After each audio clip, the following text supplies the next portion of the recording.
Last week, of course, we had statements on child homelessness, and we learned that there were almost 10,000 people and 4,000 children homeless during May 2018. And we know this is the tip of the iceberg because of the numbers of hidden homeless that are not recorded.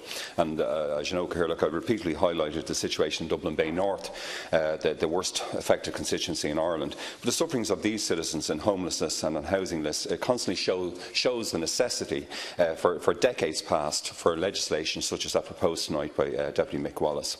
And this bill before us will be a powerful deterrent, I believe, to land hoarding. So I want to commend my colleague Deputy Wallace and his staff for bringing forward such a bill.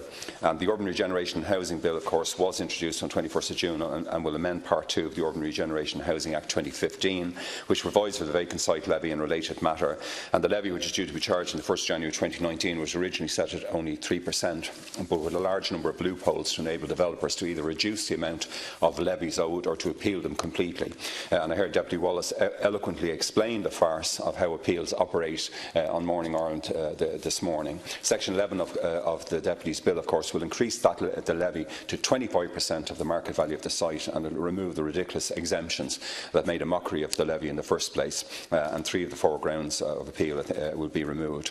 As Deputy Wallace rightly pointed out, the Kenny report of 1973, following 2 years, I think, of a committee discussion, Cathaoirleach, which considered, I think it was 10 or 12 possible approaches to the problem, because the price of land in Dublin, I think, up to 1971 had risen by something like 500% over a 7 or 8 year period. But the Kenny report recommended that sites should be acquired by local authorities for 25% higher than its agricultural value, and it has been ignored, of course, by 13 consecutive governments. Had Kenny's recommendation been adopted, we would most likely have been able, at least, to avoid some of the boom time house price and land price rises and the inevitable bust and crash. And back in 2004, pre-bust and mid-boom times, the All-Party Oireachtas Committee on the Constitution again said that we could have adopted the Kenny report recommendations, that a constitutional challenge to such a recommendation would have found in favour of the public interest. And of course, it's striking that we've never gone down the road of at least putting this to the constitutional test.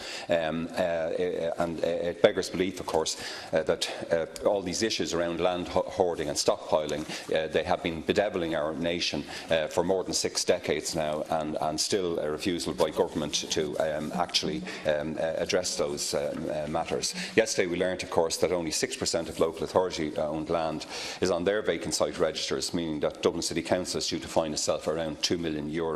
And DCC's 21 vacant sites listed on its register could hold almost 2,000 homes and include locations in Ballymun, Inchicore, East Wall, flat complexes, some areas in my own constituency as well, Cathaoirleach. I agree with Mr Mel Reynolds, the distinguished housing policy analyst and architects, believing that a significant dent could be made in our homeless figures if these sites were developed. And he's also expressed concern, of course, that the message the small amount of registered council vacant sites is sending to private developers. Of course, land hoarding, land banking and speculating on prices of homes and land has been a deliberate Fine Gael policy, following on, of course, from their Fianna Fáil colleagues in government. Budget 2012 introduced the capital gains tax, a 7-year relief to so-called incentivise the market, and Section 604A, introduced by the 2012 Finance Act, provided CGT relief for, and I quote, for properly acquired during the period from 7th of December 2011 to 31 December 2014. So after we got into a disastrous housing situation,